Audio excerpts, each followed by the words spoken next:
on Network Africa. Niger military government signs order to allow in other junta troops if attacked. Pro-Russian activists in Niger mourn the passing of Yevi Pin, maintaining that Niger-Russia ties will remain. Plus, Ethiopia celebrates invitation to BRICS group of countries. Hello and welcome to the program. I'm Joke Rogers in Lagos. We begin in Niger Republic, where the government has signed an order allowing fellow military governments of Mali and Burkina Faso to send their troops into the country to help defend against any attack. The announcement was made by coup leader General Abdurrahmani Tchani after the foreign ministers of Burkina Faso and Mali visited him in Niamey. The West African regional bloc ECOWAS had threatened to use force to reinstate the democratically elected president of Niger, who was deposed by a group of army officers last month. It's been trying to negotiate with the bloc or with the coup leaders, but it has warned it's ready to send in troops if diplomacy fails.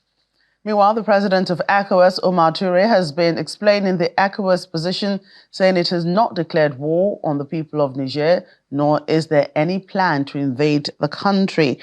At a briefing in Abuja, Nigeria's federal capital, Mr. Toure stressed that the 3-year transition announced by the junta is unacceptable, urging the military to return to civilian rule as soon as possible. According to him, the regional body only activated a scale of sanctions which include legitimate force, although they are hoping that all diplomatic efforts will yield positive results. The ECOWAS president stated that it's not too late for the military junta to reconsider its stance, as the community would not condone any coup d'etat in the sub-region.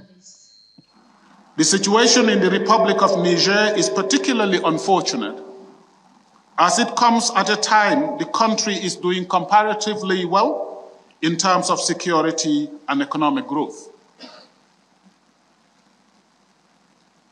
Ladies and gentlemen, the ECOWAS security architecture, which has informed other security arrangements within and outside the region, is anchored on a number of instruments. These include the 1991 ECOWAS Declaration of Political Principles, the revised ECOWAS Treaty of 1993, the 1999 ECOWAS Protocol relating to the mechanism for conflict prevention, management, resolution, peacekeeping, and security, as well as the 2001 Supplementary Protocol on Democracy and Good Governance. The deployment of the ECOWAS standby force is provided for in the 1999 mechanism. Specifically, Article 25 expressively stipulates the conditions for the deployment of such a force. Among other conditions, the article provides that the force can be deployed in the event of an overthrow or an attempted overthrow of a democratically elected government. Furthermore, the Supplementary Act of 2012 also provides for sanctions to be invoked against members that fail to honor their obligations within the community. It also provides for the use of legitimate force in the restoration of constitutional order. The Republic of Niger is a signatory to all these regional instruments. Therefore, those who challenge the legality of the decision of ECOWAS heads of state and government need to do more research. In the meantime, pro-Russia activists in Niger have expressed sadness over the death of Wagner Group chief Yevgeny Prigozhin, while emphasizing that his presumed passing would not hinder ongoing Russian-Nigerian military cooperation in the war-torn Sahel region. Mr. Prigozhin's influence is widespread in Africa, with pro-Wagner imagery having become mainstays of pro-coup and anti-Western protests in Mali, Burkina Faso, and most recently, Niger. He admitted in September 2022 that he had founded the private military group in 2014, the year Russia annexed Crimea from Ukraine. The group has fought in Libya, Sierra Leone, Syria, the Central African Republic, and Mali, among other countries. Meanwhile, residents of the capitals of Burkina Faso and the Central African Republic seem unaffected by news of the Wagner Group chief's death, stressing that the region's ties to Russia outweighs any loyalties to a single man. Central African Republic government turned to the Wagner Group for help to tackle rebel groups in 2018. Some of the troops are part of the CAR President's security detail and are regularly seen with him. People expressed sympathy for Mr. Prigozhin's passing on the streets of Bangui and Ouagadougou, while almost uniformly expecting a quick replacement that will allow Wagner to continue operating in the country. And the presumed death of the mercenary leader Yevgeny Prigozhin in a plane crash could mean Russian President Vladimir Putin loses strength in both Ukraine and West Africa. And that's according to an analyst, Andrew Borin, who is the executive director of the threat intelligence firm Flashpoint. He forecasts a loss of effectiveness for Putin in both areas, with the possibility of a Game of Thrones-style struggle between Wagner and military factions in Mr. Putin's military organization. Another analyst, Samuel Ramani of London's Rossi think tank, says Mr. Prigozhin has been useful to President Putin in sustaining Russia's security relationships in Africa. It will be interesting to see what happens within the Putin regime now. Obviously, Mr. Prigozhin had become quite a critic of the operation, what they call a special military operation in Ukraine. It now does create some breathing room if Putin were to decide to withdraw and kind of maintain some face or political cover. He could blame that on failings of the Wagner Group. On the other hand, it's not clear kind of who's going to backfill this space in Putin's inner circle. And, traditionally Russian big army military doctrine would lead toward long, slow, grinding offensives, counteroffensive, and in many ways almost a 21st century kind of a trench warfare. Prigozhin and the Wagner network were famous for doing things more of a hybrid nature, running disinformation campaigns, really unsavory tactics and operations on the battlefield. So the most likely scenario is making Wagner effectively a more tightly integrated arm of the Russian Defense Ministry and actually replacing the deals that Wagner has with Russian Defense Ministry deals for the time being. The Russian Deputy Defense Minister visited Benghazi one day before Prigozhin's death to discuss that kind of arrangement with Khalifa Haftar. We've already seen the Central African Republic President Faustin Archange Touadera talk about how Beethoven's and Mozart's are okay if we can't get Wagner, so that's why I suspect we'll follow more direct nationalization of the Wagner Group. Well, I think it really just shows that ultranationalists pose a grave threat to the regime stability inside Russia. And the fact that the war in Ukraine has not gone to plan, the fact that his top two military commanders, Sergei Shoigu and Valery Gerasimov, are so reviled by that faction, means that he needs to now use coercion to keep them quiet. And this is not the only time in which coercion has been used. It's the most dramatic example, but not the only one. We've also seen Igor Girkin, the MH17 perpetrator, be put in jail for extremism charges. And we've also seen the General Sergei Surovikin, the commander of the aerospace forces, just dismissed formally hours before Prigozhin's death. So this is part of a broader crackdown on ultranationalists ahead of the March 2024 election to present another kind of mutiny or another kind of insurrection that is basically aimed at changing the Russian military leadership. In the meantime, Russia's President Vladimir Putin has spoken for the first time about the plane crash in which it said that Wagner boss Yevgeny Prigozhin died. He said news of his presumed death came after his return from Africa, where he met certain official persons in recent days. The Wagner head is believed to have been present in West Africa, where Western analysts fear the group was seeking to widen its reach into other countries, including Niger Republic. Away from the political crisis in Niger, China's leader Xi Jinping is assuring African countries that his country will launch initiatives to support the continent's growth. He was speaking at a meeting on the sidelines of the BRICS summit. President Xi's pledge was made as the BRICS summit wrapped up during a meeting with leaders and ministers from the African Union and 11 countries, including Nigeria, Senegal, Zambia, and Libya. China will launch the initiative on supporting Africa's industrialization. China will better harness its resources for cooperation with Africa and initiative of businesses to support Africa in growing its manufacturing sector and realizing industrialization and economic diversification. We thank China for supporting the infrastructure development of our continent, having started many, many years ago, as some of us recalled that the railway line that was built, the Tazara railway line was built many years ago, joining up Tanzania and Zambia. So that proves that China's commitment is not something that was thought of just yesterday. It has been many years in the making, and it continues on a partnership basis.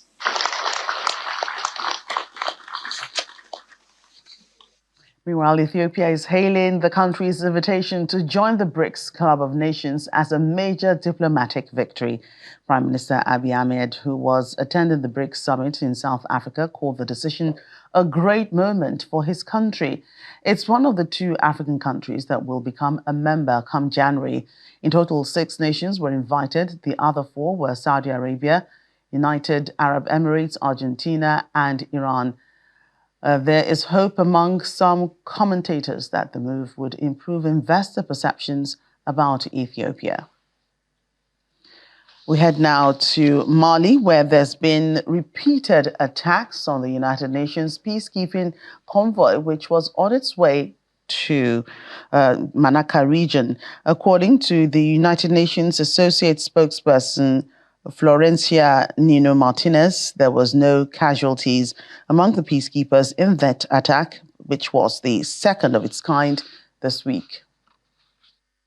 Our peacekeeping colleagues tell us that yesterday, a MINUSMA convoy came under a direct attack from unidentified armed individuals while it was en route from Gao to Menaka. The armed assailants fired shots from a distance at the convoy before retreating. Fortunately, there were no casualties among peacekeepers, and the convoy, which was supporting the withdrawal of the mission, reached its destination without any further issue. This is the second such incident in a week of this nature. This latest attack is another reminder of the challenges the mission faces as it withdraws from the country at the request of the Malian authorities and pursuant to Council Resolution 2690.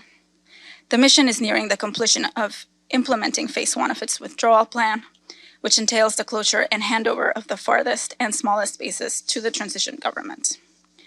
And over the past week, the mission has closed bases in Ogosagu, Bear, and Gunman, with Menaka to follow next. And as we've said before, the safety of our peacekeepers will remain a priority throughout this process.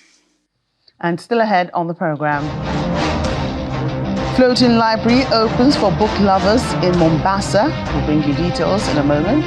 Please stay with us. Welcome back to the program. Sudan's Army Chief General Abdel Fattah al-Burhan appeared in a video circulated by the Army on Thursday outside the Army Command compound in Khartoum for the first time since the beginning of a war more than 4 months ago. The Army has been fighting the paramilitary Rapid Support Forces for control of the capital and several major cities since April 15. Attempts to mediate have proven fruitless as diplomats say both sides still believe they can win. The video appearance comes after the RSF's multi-day attack on the armored corps base in southern Khartoum. Southern Khartoum is the Army's only remaining stronghold in the capital outside its headquarters.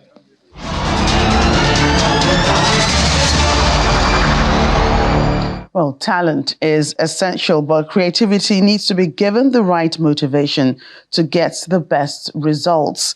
This is the view of Nigerian poet and literary scholar Professor Nduka Otiono. While speaking with Channels Television's anchor Ijoma Onyatosh, he emphasized the need for the Nigerian government to invest more in education and create the right environment for creatives to thrive. We have to provide the support. Creativity has to be spurred. It's not just enough that individuals feel the compulsion to create pieces of art. It's also necessary that the enabling environment is there, one that allows a complete infrastructure for the production and consumption of material culture to take place, also of intellectual production. And so these would include libraries, it includes grants, as we have in the Western world. Unfortunately, our governments haven't taken this seriously. In this part of the world, it includes appointments of poet laureates for cities. Why would a city like Lagos or Benin or Kano not have poet laureates? And in any other case, there are also other parts of culture that needs to be supported. One that seems to have had the more material support in Nigeria is entertainment. That is so you see musicians and all of that. You also see Nollywood. However, literary arts haven't enjoyed that kind of support. To catch the full interview with Professor Nduka Otiono, do watch Diaspora Network on Saturday at 7:30 p.m. Taiwan President Tsai Ing-wen is set to visit Eswatini next month as she seeks to reinforce ties between the two nations. During the 3-day engagement, she will attend celebrations to mark the country's Independence Day and King Mswati III's birthday. Also part of the agenda is the marking of 55 years of the country's bilateral relations. Eswatini is Taiwan's only African ally. The United Nations Development Programme, UNDP, says they are ready to tap into Nigeria's growing innovation ecosystem and break barriers to help launch young people forward. This is why they've commissioned the UNDP Lagos Innovation Center, situated in the Ikoyi area of the state, to also deploy new approaches for digital transformation. Lagos is home to a vibrant and thriving tech ecosystem. And within that ecosystem are tech hubs and innovation centers that have produced some of the most successful startups in Africa.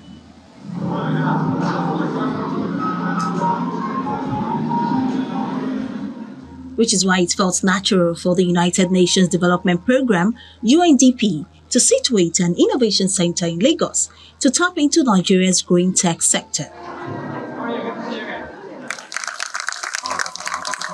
This launch reception in Ikoyi is to celebrate the commissioning of the UNDP Lagos Innovation Center.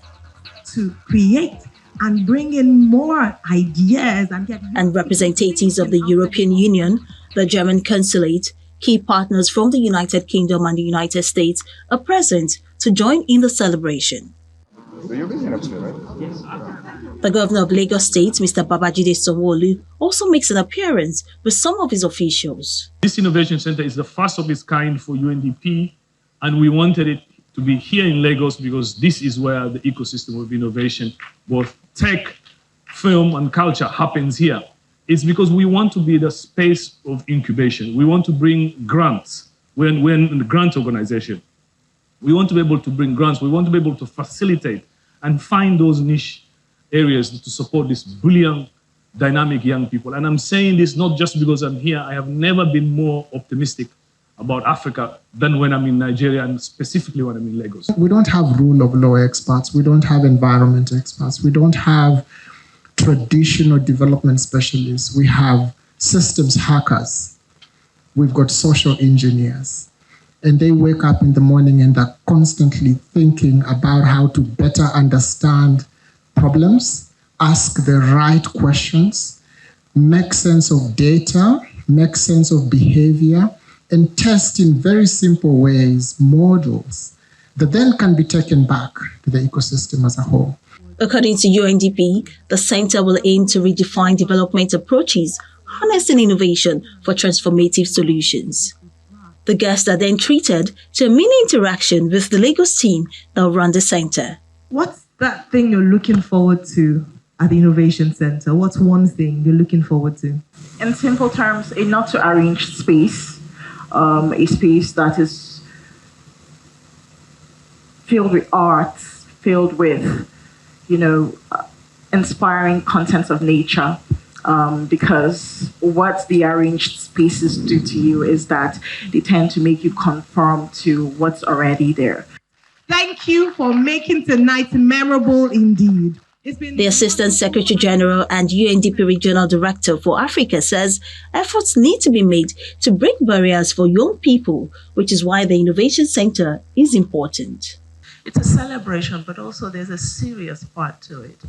That as people who have been privileged to have access to jobs, to positions, that we have a burden on us to make sure that we can liberate every segment of society to be able to enjoy the same, to have the same access.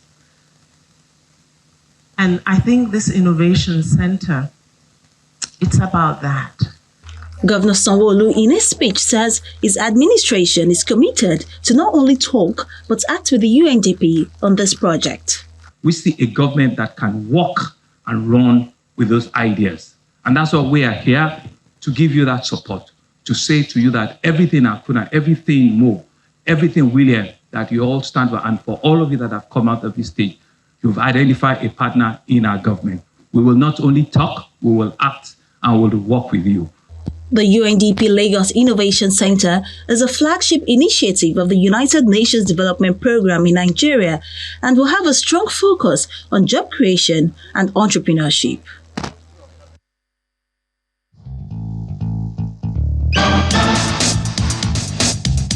It's good news and good views for book lovers in Kenya, as the world's largest floating book fair, which has a collection of more than 5,000 books, has officially opened in the country's coastal city of Mombasa. The MV Logos Hope, a 433 feet long ship, will be open for 45 days for book lovers who will be able to go on board for a small fee and find thousands of books across different genres. Visitors can either read books while on the vessel or purchase them to take home. Mombasa Education Executive Bawarali Kame says plans are being made to get students from across 6 sub-countries to visit the ship. The floating library is operated by a non-profit organization in Germany. It has previously docked in Ghana as well as Liberia. That's our program today. Thank you for watching. I'm Joker Rogers.